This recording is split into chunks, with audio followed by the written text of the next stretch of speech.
안녕하세요. 김지연 아코디언 팝스 오케스트라 지휘자 김지연입니다. 여러분들 좀 오랜만에 저가 여러분들에게 인사를 나누는 것 같은데요. 그동안 날씨가 너무 추워졌고 또 저 여러 가지 일들도 있었고 그래서 이렇게 여러분들을 늦게 찾아뵙네요. 죄송합니다. 오늘은요. 저희가 11월 13일 날 여러분들 CBS의 김현정의 뉴스쇼에 나간 거 여러분들 보셨는지 모르겠네요. 아시는 분들은 아시겠고 또 모르시는 분들은 유튜브 찾아보시면 나올 거예요.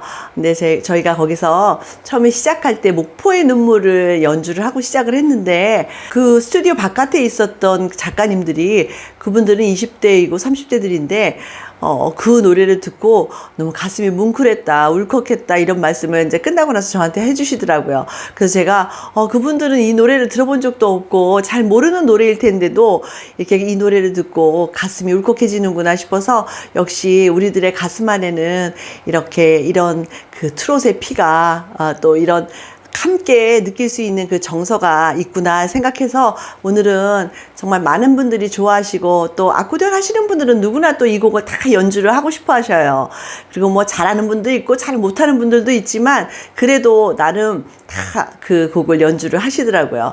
그래서 좀 사실은 목포의 눈물은 너무 많은 분들이 연주하고 또 잘하는 분들도 너무 많기 때문에 이 곡을 다루기가 참 쉽지는 않지만 그래도 그렇게 많은 분들이 다룬다는 거는 많은 분들이 너무나 많이 사랑하고 있다라는 뜻이기 때문에 제가 오늘 목포의 눈물을 가지고 여러분들하고 얘기를 해보려고 합니다. 목포의 눈물은 1935년에 그 작곡이 된 곡이더라고요. 이난영 씨가 불러서 정말 대히트를 쳤죠. 목포라는 곳은 예향의 도시라 그래서 정말 많은 예술가들이 많이 배출이 됐어요. 우리가 너무 잘 알고 있는 남진 씨가 대표적인 목포의 그 스타죠. 를 비롯해서 뭐 김경호 씨도 있고 또 이수미 씨도 있고 조미미 씨도 있고 또 뭐 이렇게 많은 분들 오정혜 씨도 있고 이렇게 이런 분들이 다 목포 출신 가수들이더라고요. 그래서 저희가 몇 년 전에 목포에 공연을 갔었는데 목포에서 공연을 하게 되니까 좀 긴장되더라고요. 여기 계신 분들이 다 우리를 평가할 수 있을 것 같은 느낌이 들어서 어떤 다른 지역의 공연보다는 조금 긴장이 됐었습니다. 하여튼 어쨌든 간에 우리 목포의 눈물에 대해서 한번 오늘 여러분들하고 얘기를 나눠보시겠는데요. 저는 목포의 눈물의 그 전주부를 참 좋아해요. 굉장히 짧은 전주부인데 굉장히 우리에게 주는 그 가슴에 이렇게 확 와닿는 부분이 있어요. 제가 한번 연주를 해볼게요.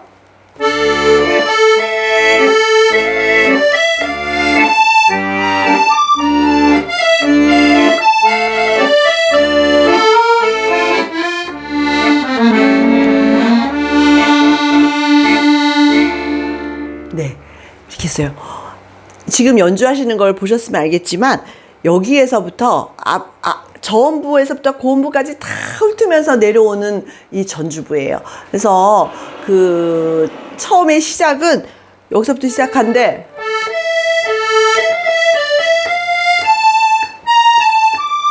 이제 내려와요.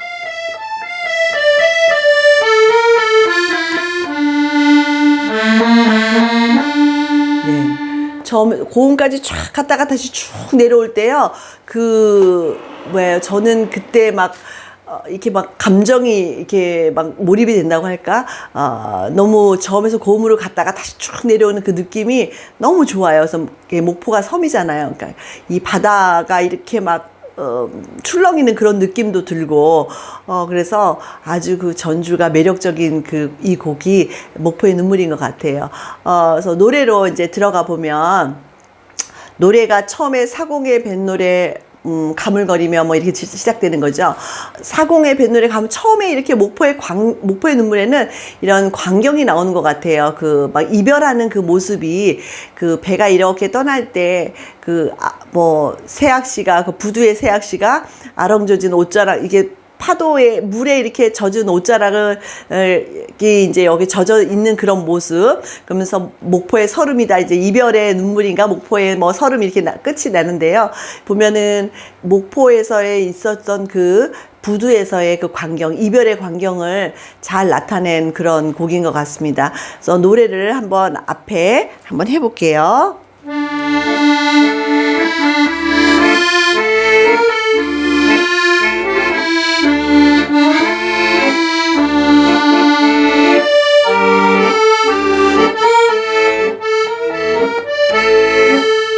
이렇게 했어요. 지금 제가 노래는 쭉 했어요.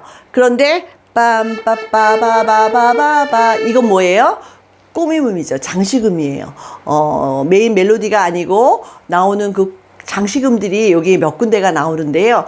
이런 장식음을 연주할 때 여러분들이 주의해야 될 거는 장식음이라는 의미는 뭐예요?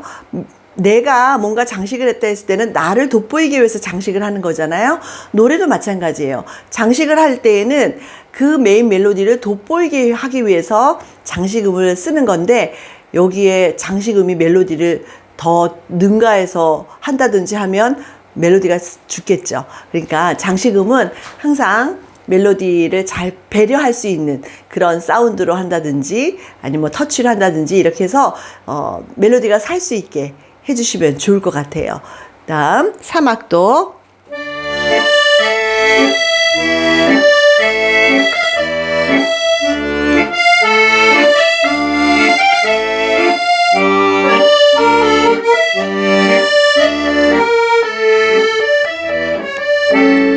여기도 마찬가지로 중간에 따레레미레도레라 하면서 장식음이 붙었어요.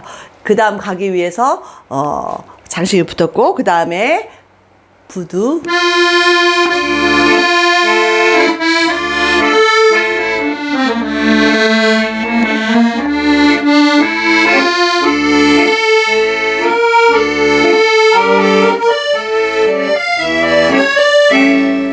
끝에 가서 또 장식이 붙었죠. 예, 이렇게 해서 계속 장식음이 붙어가는데 그 장식음을 그 다음 멜로디와 연결하기 아주 편안하게 연주를 해주시면 좋을 것 같아요. 그러다면은 제가 생각할 때는 장식음이라는 건 메인 멜로디보다 사운드를 너무 크게 하면 그 다음 멜로디가 살 수가 없어요. 그쵸? 이 노래에서는 중요한 거는 내가 말하고자 하는 가사가 붙어 있는 멜로디예요. 근데 그 멜로디를 살리기 위해서는 장식음이 조금 멜로디보다 사운드를 줄여줘야 훨씬 더 이쁘게 살려줄 것 같아요. 자, 마지막에 이 곡의 클라이막스는 저는 여기에 있다고 생각해요. 마지막에 이별의 눈물인가 목포의 서름 이런 앞에서 여러 가지 이렇게 있었던 이 광경들이 이별의 눈물이고 목포의 서름이다라는 얘기인데요. 마지막을 연주를 하실 때 그럼 클라이막스니까 조금 더 사운드를 화려하게 더더 키워서 연주하면 좋겠죠. 이별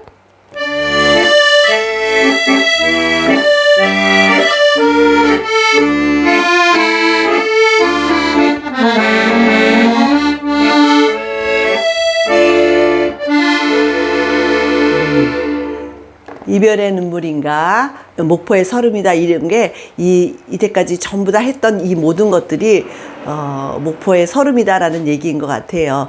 우리가 1935년대는 일제시대 때잖아요. 그래서 님을 그리면서 님이 떠나는 것을 보면서 여인이 이렇게 서러워했던 그 모습을 그렸지만 사실상 그 안에는 우리나라가 뺏긴 나라를 생각하면서 내가 나라의 지조를 지키리라 라는 마음으로 이 곡을 썼다라는 이야기가 있어요. 그래서 그런 속내 때문에 뭐 여러 가지 뭐 잡혀가기도 하고 뭐 이런 일도 있었다라는 제가 그런 이야기도 어느 책에서 봤거든요.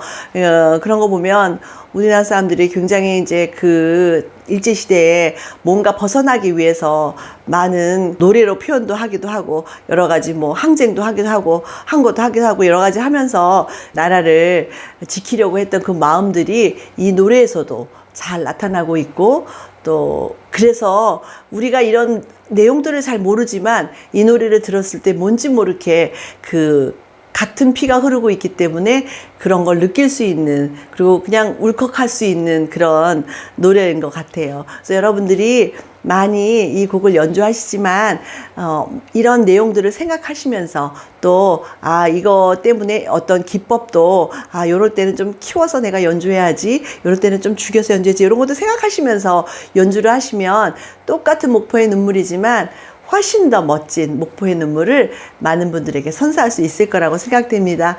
여러분들 너무너무 감사합니다. 오늘도 이렇게 여러분들하고 만나게 되니까 오랜만에 너무 기분 좋아요. 여러분들 감사합니다.